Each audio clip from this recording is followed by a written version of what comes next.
Working with CAD data from a variety of sources is critical to getting your job done. 3D Interconnect changed the way users interact with this data by allowing you to directly reference native or neutral CAD files without the need for translation.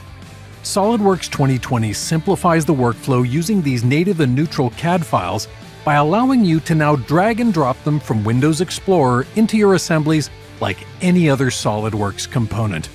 Additionally, 3D Interconnect in SOLIDWORKS 2020 adds support for new formats including 3D DWG and DXF as well as IFC, enabling you to work directly with more files without the need for translation.